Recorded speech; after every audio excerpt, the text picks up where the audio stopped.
Welcome to the Rig on Wheels show featuring MVT, the show built for professional truck drivers, bringing you the latest insights, hot jobs, and tips to keep you moving forward. Powered by Mesilla Valley Transportation, the leaders in safety, fuel efficiency, and innovation, with over 1,600 trucks on the road.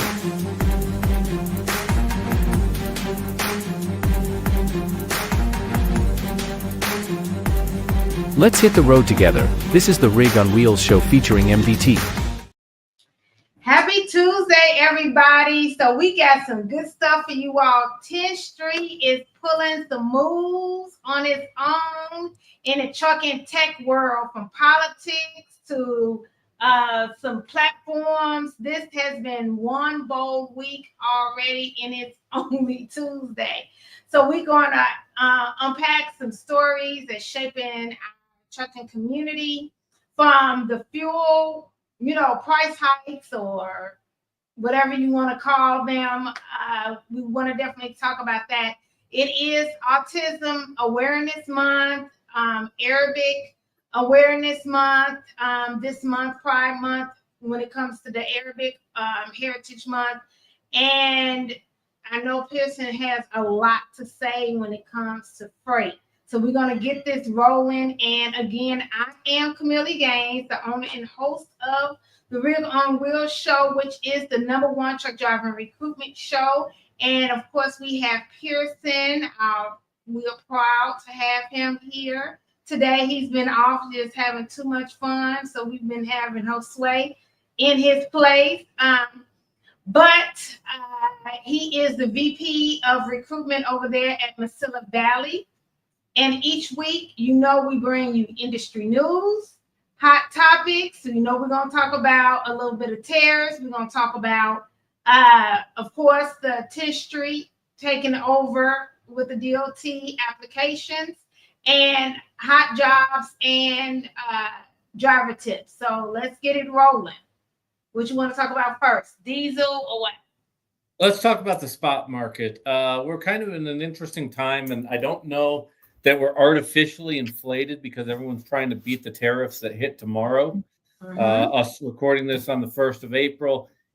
The interesting thing, if you look at it, the spot load posts from this March through last March 2025 to March 2024, is about 22% different. It's 22% better. The number of spot trucks being posted is about a 29% difference.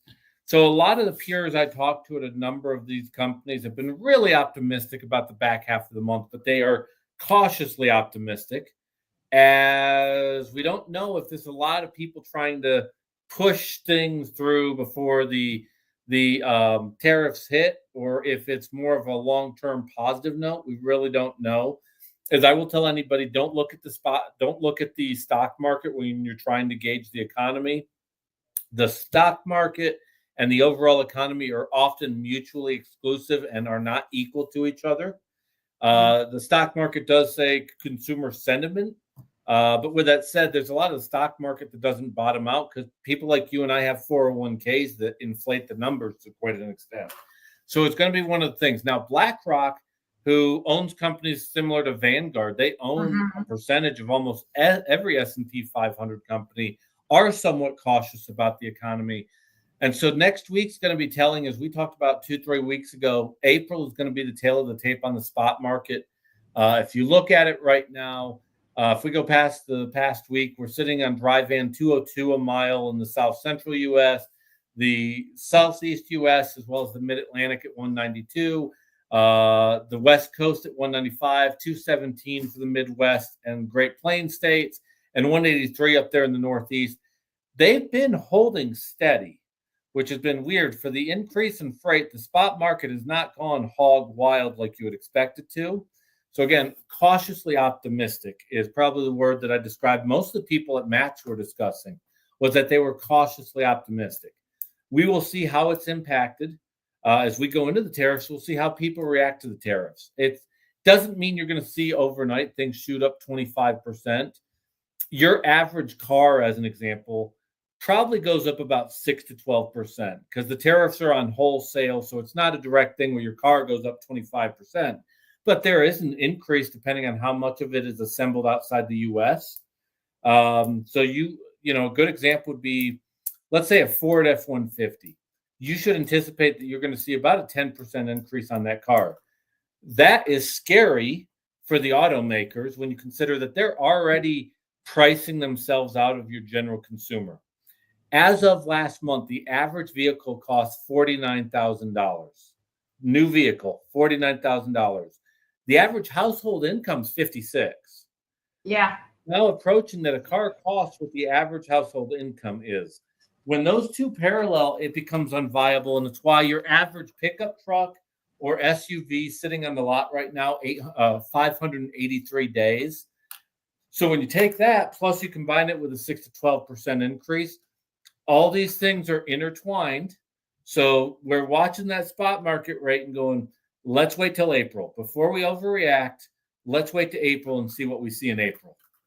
Yeah, I know that last week or the week before, I think it was last week, when I was at my networking event, Women Wednesday, it was a guy there and he sells, I think it was Kenworth, he said he just feels like this year, as far as being a salesperson at the dealership with Kenworth, is just going to be a wash. He said they already feel that. But the different car makers, I was talking to Terrell's sister, and Mazda sent them letters saying, if you're looking for a car, you better come on now because, the rates are going up. Yes, it's a sales tactic, but the truth is, it's going up. And if you are right there on the borderline of what you can afford, this would be the time to go ahead and buy, because, like you said, that cost is parallel. It's one of the interesting things here. So from a tariff standpoint, one of the things I found humor in is Tesla's a customer of ours. So let me be very clear about my bias. They're a pretty good customer of ours, but they're the most assembled car within the U.S. They're impacted the least by the tariffs. Right. So as people, as Tim Waltz gets on stage and goes, he loves seeing the stock goes down. He likes 100,000 people losing their jobs is kind of what he's saying. He's just not smart enough to realize that, because most politicians don't understand economics. But with that said, despite Grandpa Tim sharing his two thoughts, some are not going to get hard. You're going to have certain models that you won't see any difference whatsoever. You'll have other models, in particular, like pickups, which are already high priced. Yeah. You'll see a dramatic difference take place. So it's going to be somewhat interesting. Like I said, the auto industry is such a huge industry that I'm curious where the ripple effect is. There's a lot of construction going on right now. A lot of our wood comes from Canada. A lot of our steel's not coming from China. It's coming from Mexico. Yeah. So it's going to be interesting to see how this plays out. Hi, Sage. I wish you were on here to kind of talk about this as well, because talking about somebody that knows tariffs and all of that, I think by now he's got his doctorate degree in it. However, I want to I think part of it is not a scare factor, but we're going to be scared in the propaganda of it as well. But one thing Daddy Trump did say is this. Call him Daddy Trump. He might be a horrible person in my eyes, but he's still better than what my father was. But that's neither here nor there, right? Okay. So, what he did say was, you can write off your interest that you pay on your car note, but this is the catch. And I'm typically not a person that buys American cars. So I want to say that, and the reason why is because I'm pretty hard on cars. So when I put my key in ignition, when you did have to do that, I needed to turn over. And American cars typically don't do that on a regular basis. So, but what he did say is you would be able to write that off as if you were a business person if it was made in America. Now, I'm not going out and buy a Tesla because that's just not my thing. But what do you feel about that? I mean, the man is meaning business. But let me say this. If you have followed Trump back to the 80s, back to when you and I were in grammar school, he has been saying the same thing. He has not changed it. The only thing he did was change parties. So what do you feel about that? Yeah, and so it's been one of the interesting things here that's been part of the discussion is how the U.S. government takes in tax revenue. So it's been discussing what you can write off. It honestly, the conversation's gaining legs about doing away with a federal income tax under $150,000 and making it really related to tariffs or a consumer tax. More the libertarian mindset of I'd much rather have higher prices, but let me keep my money. That way I have more control over how much I'm taxed based off how much I spend. Yeah. And I would argue this, if you want billionaires to pay taxes, they're smart. They're not billionaires because they're stupid. They have people that these politicians set up these loopholes and then they turn around and take advantage of it. And then the politicians claim the billionaires are evil for taking advantage of the loopholes that they put up. No, they're smart. And they're it is not illegal to avoid taxes. It's illegal to evade taxes, but they put the loopholes in there to be taken advantage of. So and both parties do it. You have George Soros, who's the billionaire on the left-hand side of the aisle. On the right-hand side, you have the Koch brothers, or Elon Musk is more of a new phenomenon. Both parties do it. If you make it more of a consumer-based product to get your taxes in here, which through either tariffs, in Europe they have what's called a VAT. Right. You want to be able to give poor people a tax break, poor and middle class, make it spending, because the rich person spends a hell of a lot more than the poor person does. Now, the nice thing is you can control it, though. So if you decide, I don't want to spend that much in taxes, I'm going to save money, that is technically a good thing. We've gotten away from that as the country. We live on debt in this country. Now, with that said, the devil's always in the details. Where we stand, as I've been saying for the last 3 months, where we stand now compared to 6 months from now. So I'm cautiously optimistic about that as well. But it's going to be interesting because I don't know. Look, a lot of people view income tax as theft. I do. The more you work, the more you get taxed. Seems like theft to me. It disincentivizes entrepreneurship or working hard. Theoretically, Kameel, your business, you could literally, with your business, go up, let's say, a couple $100,000 and in a way be penalized for doing it. Yeah. Where you're sitting there going, wait a minute, what the hell did I do wrong? I created a couple more jobs here. Yeah. The challenge here is that equilibrium. Now, I'd argue that my least favorite president of our all time is Woodrow Wilson. Beyond being a racist who showed KKK propaganda in the White House, he also created the Federal Reserve, which has been a failure, and created the income tax, which is, I'd argue, has been a failure. Failure as well. So it's going to be one of the things here that I think the national discourse is going to get around. Do we want property tax, or do we want tariffs and other form of essentially consumption tax? Proponents of the fair tax should be extremely excited about this. Granted, I didn't think we'd take this pathway to get here, but I'm interested to see what happens. Yeah, I think this administration is going to do a turning point, and it's going to take years before we know whether what Trump is doing, whether it's going to work. Yep. We're not going to know not this 4 years, because it's going to be painful, nor are we going to know next 4 years. It's going to take some time to figure out whether or not what he's doing is actually if it actually worked, this science experiment. I think part of it is where I believe they're going with Doge.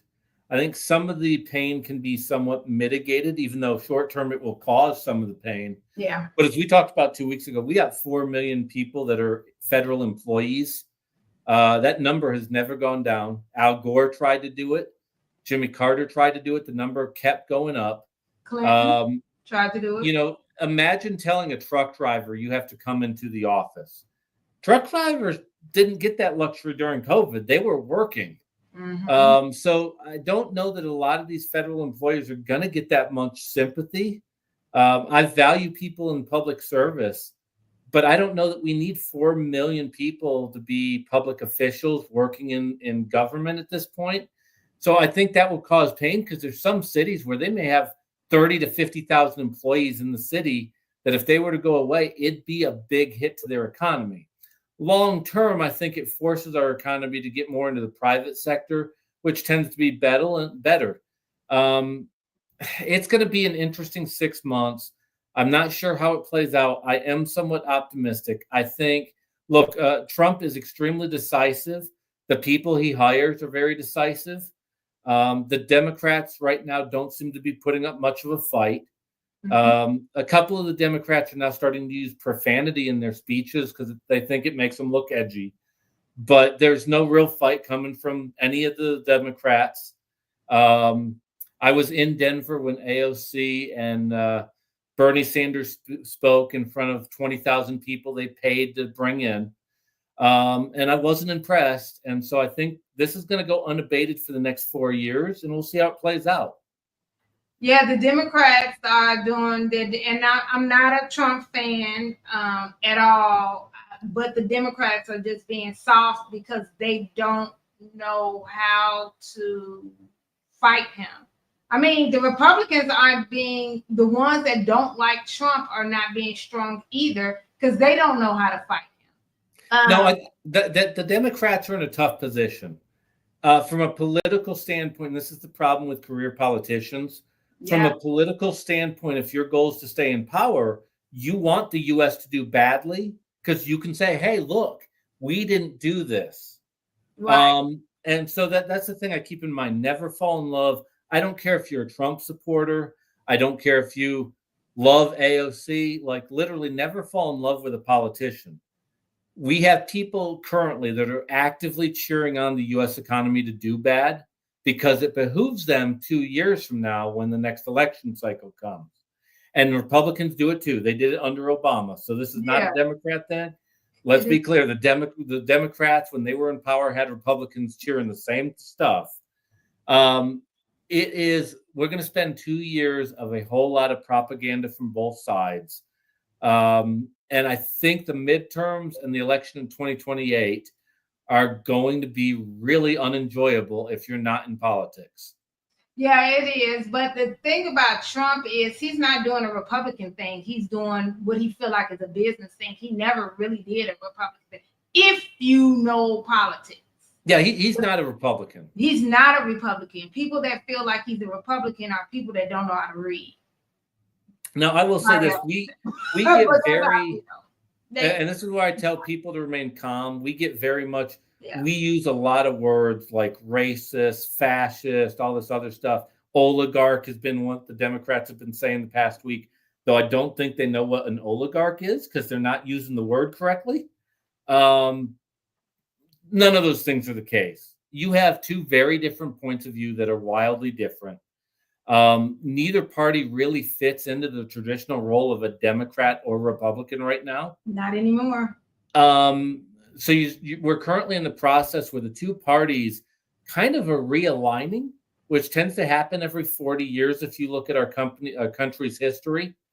But there's not true definitions. And it's one of the things that, be it Republican, Democrat, or independent, which, by the way, if you're an independent, you're the one that decides the election. It's literally not the parties. If you literally are an independent, you're the one ultimately that they're trying to advertise to in almost every election. Every election, because they're trying to get you to sway one way or another. Yeah. That's right. You're and right, so the thing that's going to be interesting here is, and it's the part about the economics that worries me, is the economy is built on how confident consumers are. And if consumers have a theory of, I don't know what tomorrow looks like, that hurts the economy. People not having confidence or people refraining from making big purchase items because they're scared of what the economy looks like 9 months from now. That's the part that I think has people a little bit leery. And look, I'm minored in economics. Gun to my head, if you told me, tell me what it looks like 6 months from now, I'm going to tell you. I have no clue. I really don't know. Yeah. Hey, Nimmer sent me this reel. And you know Nimmer, she's part of the what's these young people? Gen Y? Yeah, they're Gen Z, aren't they? Or is she Gen Y now? I don't know, one of these young people. And she sent me a reel that said, spend the little money you have to make room for more and follow her for more financial advice. So there's that. But moving to diesel. So the prices rose, even though I said a price hike, right? I was trying to do your clickbait. But the prices rose 2.5 cents, diesel did, to 3.59 a gallon.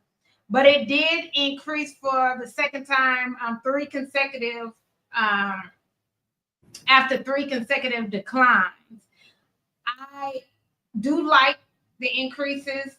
Declines do scare me, I must say, but it is still almost 40.5 cents less than it was a year ago. So if we like to compare, this time last year, it still is less, but I like a little bit of price increase, because a decrease, it scares me. It makes me feel like the world is ending and life is over. So that's just that. So just make sure everybody is knowing what's going on. Put the amount of diesel that you need. If you don't need to fill up all the way, do not fill up all the way. Do like the pilots when they fill up their plane. They don't fill it up all the way. I noticed that. So I want to say that. Also, Terrell, if you can put up the work zone, that will be great. So the FMCSA has a little catchy tagline: respect the zone so we all get home. I thought it was cute. But anyway, National Work Zone Awareness Week is April 21st to the 22nd. So making sure that you are giving trucks and buses, but since Pierson and I are in the Class A tractor trailer truck business, we talk trucks. So make sure that you're giving trucks the respect. It takes a truck quite a bit of time to stop, especially if it has freight on its back.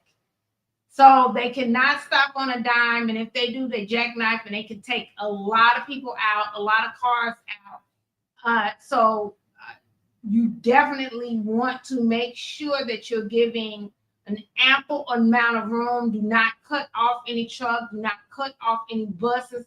Don't cut off any fire trucks. I see that quite a bit.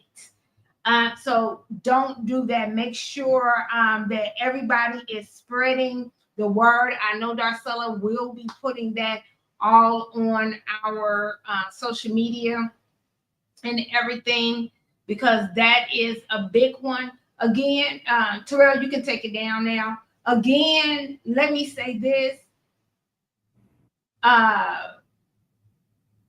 Yes, this is something we want to be doing all the time, the safety and everything. But the point of these monthly awarenesses is because it jogs our memory. It's just like fitness challenges for 30 days or 7 days. No, you're not going to get all skinny and be a size 8. I don't know the perfect size for men. My thing is anything that John Henry, the folktale, the African folktale man, whatever he looked like, that lumberjack. But so it's not that you're going to look like a perfect size 8 within that 30 days, but it gives you, that 21 days and it becomes a habit type of thing. So that's the thought behind that. Also, April is World Autism Month. So we want to start wearing something red to represent that. And then also we have Arabic American Heritage Month. I was calling it during our greeting earlier. I was calling it everything else, but it's Arabic American Heritage Month, and that we represent by wearing blue. So Pierson, you have that on. Thank you. That would be why I wore the shirt. Yeah, see? Look at you. Also, now let's get into this. Tenstreet's new acquisition. Now, Tenstreet is always buying somebody and taking over something. They buying it, they merging, they something.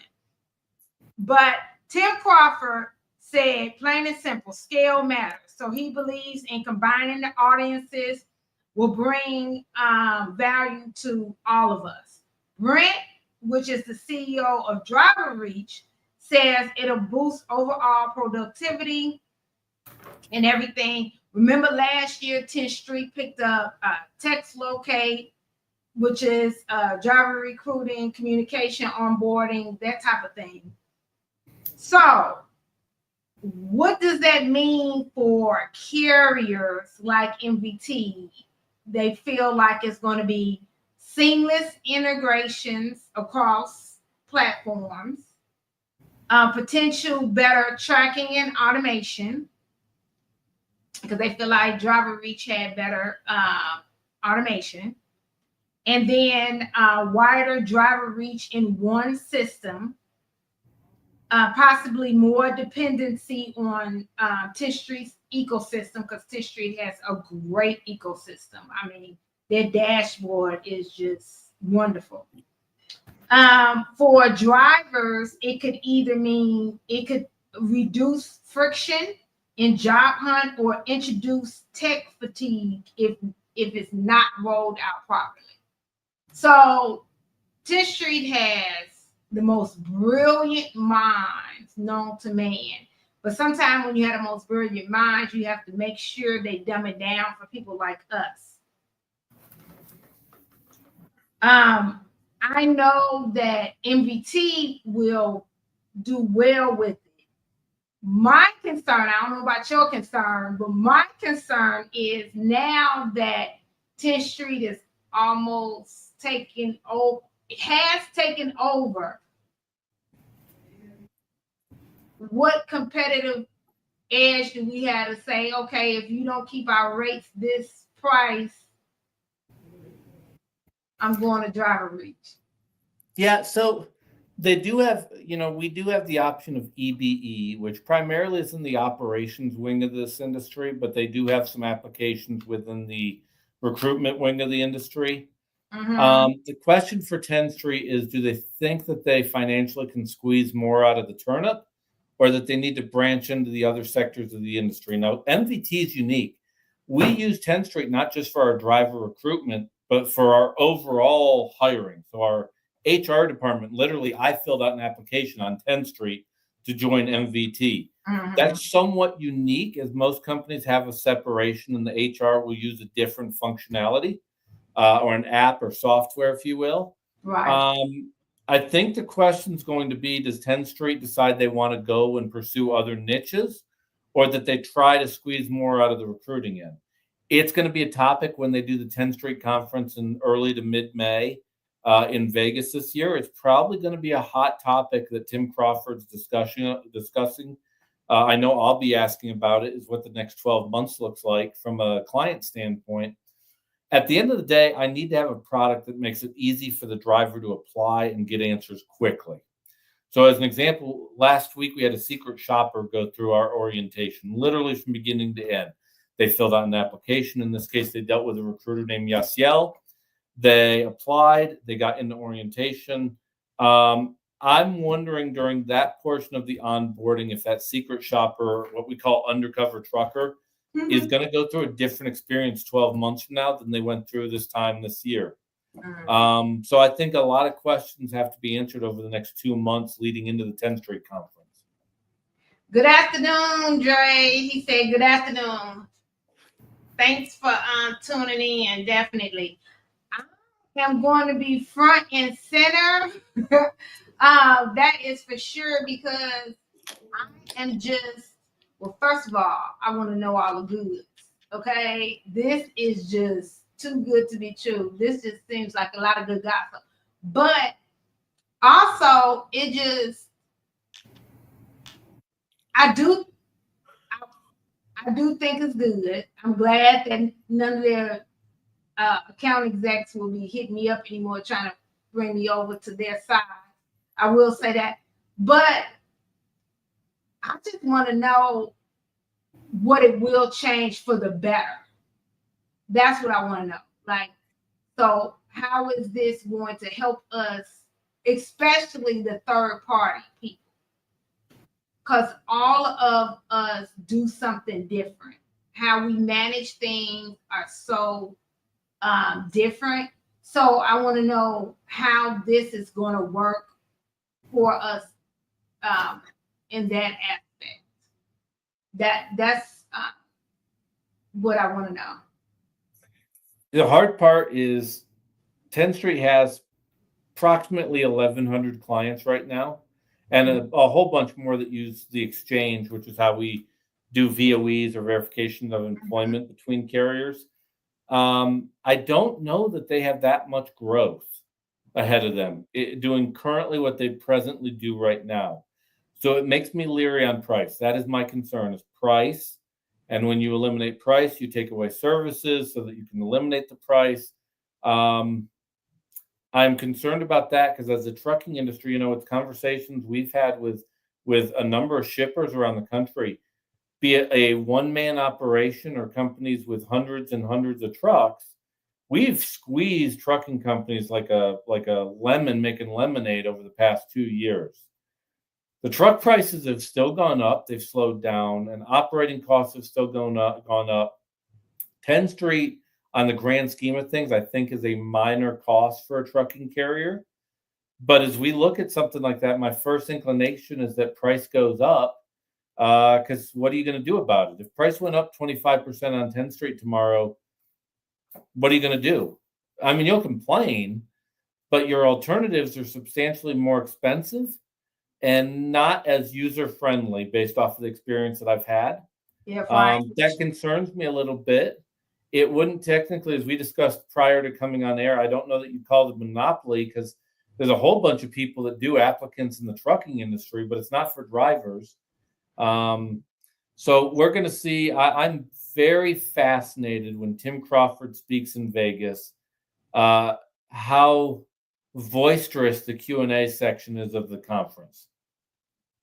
Yeah, I'm ready to see as well, and I want to see what is this actually going to bring. That's what I'm very eager to see, and I'm wondering, is this going to bring a larger turnout because people want to see as well? Probably not, but I know people they're going to want to know as well, like what the heck is going on and what is it going to bring everyone. So alrighty, this concludes our breaking news segment. So we got a lot going on. Holy crap. Yeah, we got a lot going on this week. That is for sure. Before we leave this segment, I want to give you a shout out. Can you tell everybody what you got recognized for? Because coming out of Matt's, it's a pretty cool thing. Oh, yeah. We didn't even do our Matt's recap because Matt's, oh my God, I'm still worn out from Matt's. I'm so glad that Matt's is one time a year. Oh, thank God. Tired. This umbrella is tired. But hashtag humble brag. Oh, yeah. I forget already. So with Women in Trucking, I have been recognized as one of the 75 women, top women in truck or transportation to watch for 2025. That's very cool. That would have been a very small group to get recognized for in 1980, as an example.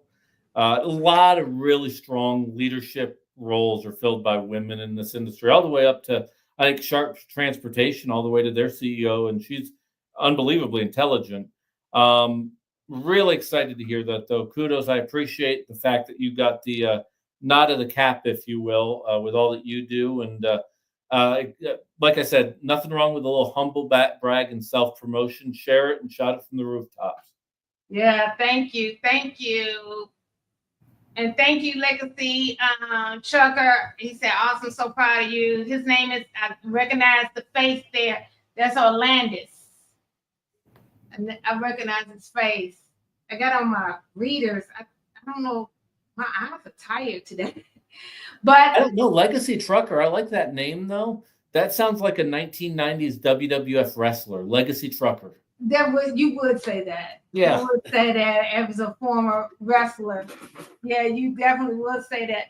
Thanks, Dre, giving me all the thumbs up. Thank you. But yeah, so Terrell, take us to commercial. When we come back, we're gonna do hot jobs.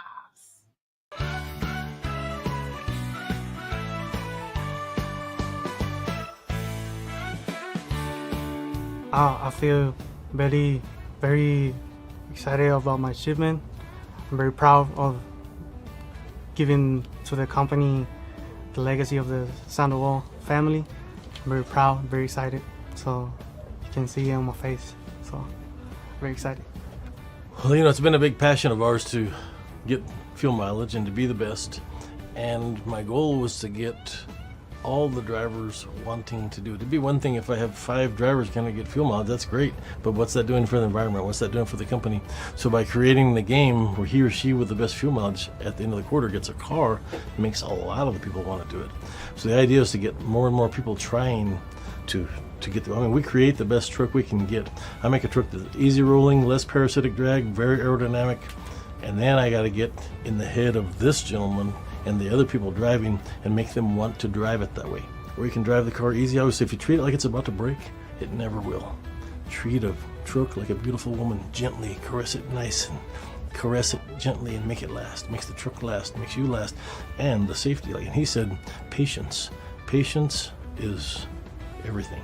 Patience in truck driving. If you're impatient, think about it. Every time somebody pulls in front of you, which is all the time, you get all mad, you can just run into them. You got to try not to wreck with these people. You're always driving defensively, so you ease on the brake and you make sure you don't want to just slam on the brake and then slam on the gas. That kills the brakes, kills the mileage. So when they're being patient, they're slowly taking their time and staying out of the longest line and getting in the shortest line and, you know, ease around and just make yourself go gently and go. Just take care of it, and that makes you safer. It makes the tires last, makes the brakes last, makes the motor last, and makes the fuel last, and it makes the people around us last because we're not running over them. Safety. Hey, my name is Roberto Sandoval. I am a driver trainer in this company. I have 24 years as a truck driver here in this company, and I win the 25,000 and also the trainer of the year, mentor of the year. I can't believe it right now, but I do the best always. What do you do in order to get the best fuel mileage? I always do, first of all, be positive. Secondly, set my objectives. And third, just do it. No matter what happens, because sometimes you cannot get a good MPGs because there is a traffic, a lot of wind, or heavy loads. But I wait for tomorrow. And don't worry, be positive no matter what happens. Just avoid be anger or, I can do it. No, I can do it. I'm gonna do it. That's all we have to do. Don't give up. Never give up. I'm so proud of Roberto and all the things he's done, and you know, it's not just his family. I forget how many people he's trained over the years, but we've had a lot of car winners and a lot of trainers that are still training here that won a car because they learned from him. They went on, they started here, they saw how he did it, they listened, they watched, and then they go win a car on their own, and then they train somebody who then wins. It just keeps getting passed down. We just keep creating better and better drivers, and a lot of it started at the top, and the top is Roberto Sandoval. Thank you, Mr. Rivera. Thank you. Always is a pleasure to see you in this season. It's the holiday season. What the holiday do without Sandoval?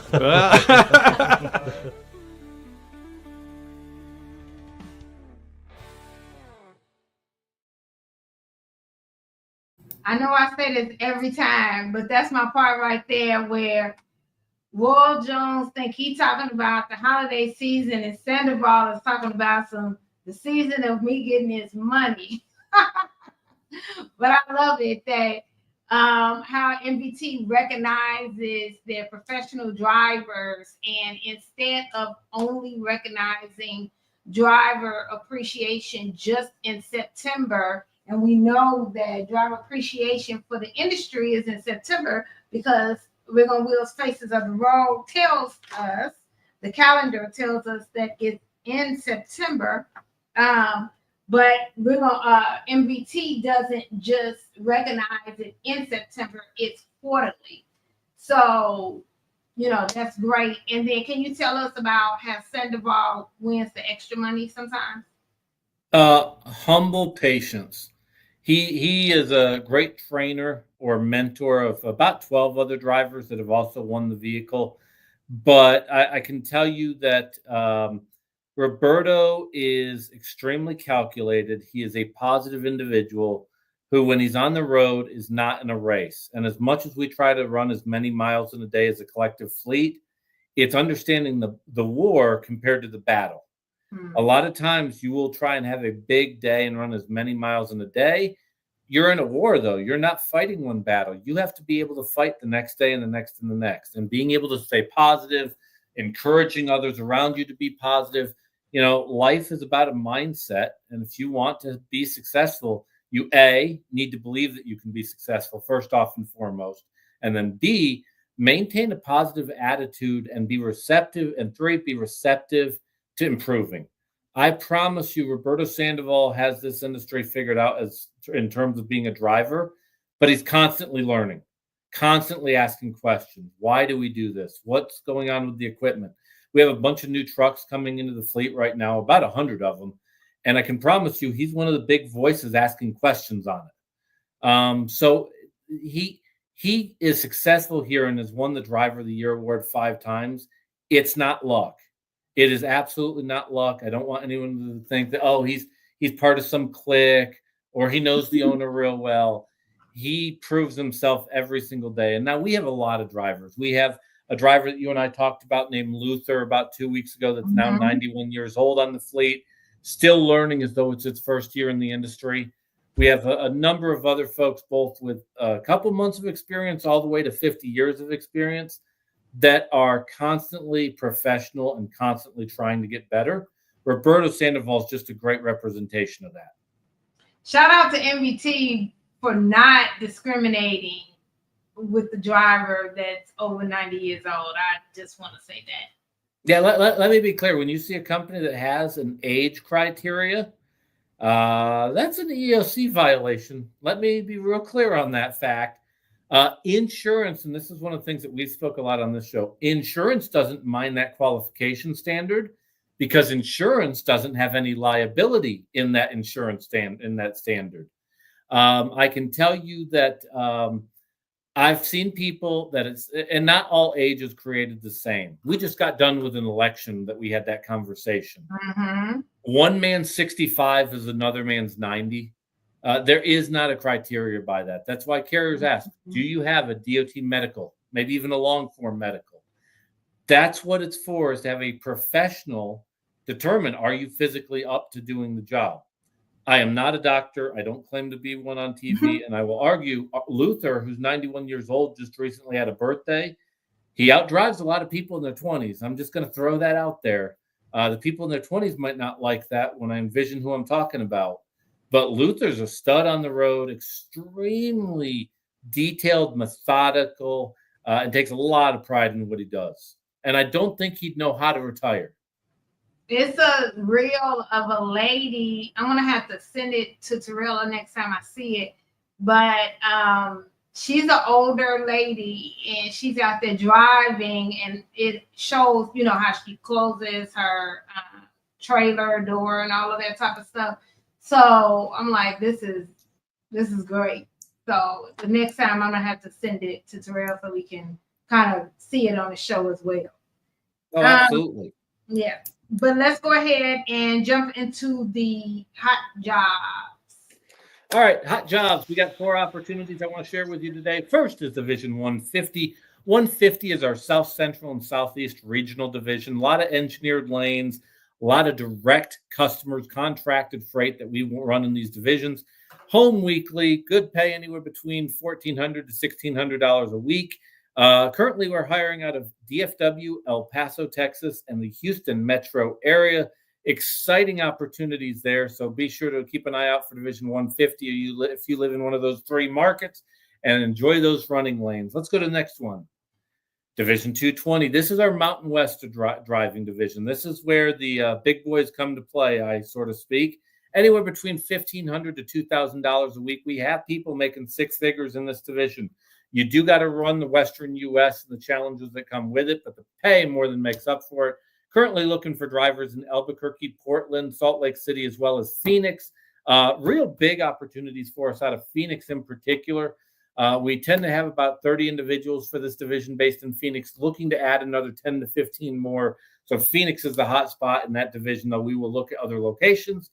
If I look at the next division, we go to Division 300, I believe. Or no, 230, sorry. Division 230 would be next, our Southwest Regional Division. Current openings in Phoenix, Albuquerque, San Antonio, and Laredo. We run in the Southwestern U.S. Customers like Electrolux, Whirlpool, and a whole bunch of others, even Tesla, which, by the way, their freight's not slowed down a bit. So opportunities there, $1,200 to $1,400 a week, weekly home time, running some of the most picturesque, beautiful parts of the country in California, Arizona, New Mexico, and Southwest Texas. Present openings in Phoenix, Albuquerque, San Antonio, and Laredo, as well as some team driving opportunities out of the El Paso marketplace. Solo drivers average about $1,200 to $1,400 a week, and teams average anywhere between $3,600 to $4,000 a week. Again, weekly home time on that one. And let's go to Division 300. We have 15 openings in El Paso. We call it our Triangle Division. Leaving El Paso, you're going to head to one of the four spots you see there in Texas, either Laredo, San Antonio, Houston, or DFW. Take a load, drop and hook normally from there up to Denver. Attempt to drop and hook out of Denver going southbound, either stopping in Albuquerque or going directly through to El Paso. Average individual on this is out 4.5 days at a time. Does a 34-hour reset, then does it all over again. A lot of drop and hook, utilizing local drivers in these markets to do the final mile deliveries. This position, despite the fantastic home times, averaging $85,000 a year. So again, currently we have 15 openings. If you live in El Paso, Texas, or Las Cruces, New Mexico, orientation would be in El Paso. Let's do it to it. Division 300 is readily available. So those are four of the hot jobs. We got a whole bunch of other jobs available as well. If you live out of markets like Portland, Salt Lake City, Phoenix, Albuquerque, Denver, El Paso, Houston, Laredo, San Antonio, DFW, Jacksonville, Florida, Nashville, Memphis, Louisville, St. Louis, and a few other spots in between, we have some opportunities at MVT, or Rig on Wheels has opportunity with any of their 40-plus clients. They're going to ask you what your wants and your needs are, look if there's any other decision makers in the process, and ultimately find a home for you that's not going to be another 90-day stop, but a true, genuine career path. So if that sounds of interest to you, be it MVT or any of their other clients, give them a call at 281-968-3100. That's 281-968-3100. Or visit the fine folks at rigsonwheel.com.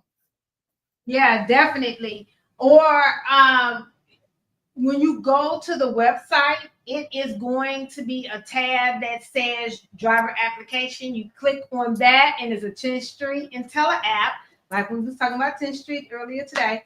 So it's a Tenstreet Intella app. You click on it and input your information, everything, especially if you're an experienced driver, everything will hyperpopulate. And then one of the recruiters at Rig on Wheels will definitely give you a call. Now, what I will say is majority of the jobs at MVT, you need at least 6 months of safe driving experience. We're not looking for job hoppers. So we are looking for the professional drivers. Now, there are times that you may not be ready for MVT just yet. You might have a few dings and we have to put you somewhere else.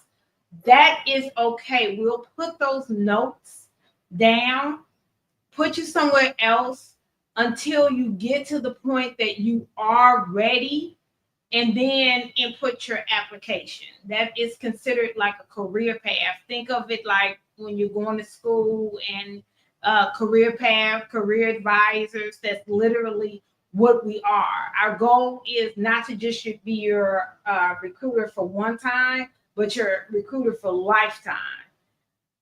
So that is the point there.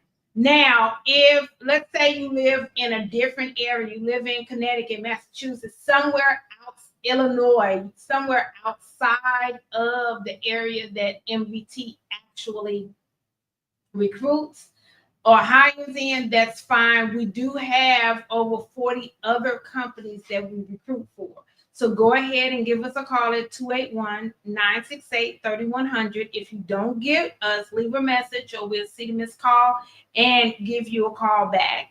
Or go to rigonwheels.com, click on the driver application, like Pierson just said, and fill it out, and we'll give you a call from there. Big month in April. The month of April is the month to act. Like I said, we're in the process of adding about 100 additional trucks as we've had new and better and bigger clients join us, as well as current clients expand. May be too late. Generally speaking, we do not have hundreds of trucks sitting on the fence. We work from week to week having all of our trucks filled. So this is the opportunity that if you didn't make the move, now is the time to act on it, though. The month of April becomes very pivotal as it's going to be considerably more exclusive to get in May. April is the time to act. So if you thought about making the change, life isn't going well for you, quite frankly, you're looking for a career path and not simply another paycheck, we'd sure like to have that conversation with you. April, however, is the month to act on it. We're going to be very limited on our hiring come May based off of the number of trucks. We make a point of never over hiring because part of my job in recruitment is to protect the current drivers that we have, the professionals on the road, by not overstaffing and ultimately splitting freight too thinly. So the key is right now is the month to act. So get your application in today. Talk to somebody, one of the fine folks at Rig on Wheels as soon as possible and see if we can't get you started before May. Try and make that happen in April. Perfect. So what we want to do is, Terrell, if you can go to the commercial with Joe where he explains in detail, since we're talking about the new trucks that Pierson and all of the gang over there at MVT are bringing in, if you can put Joe on where he explains the truck in detail. At Mesilla Valley Transportation, every driver is behind the wheel of a late model International LT, a truck that takes comfort, convenience, and safety to a whole new level.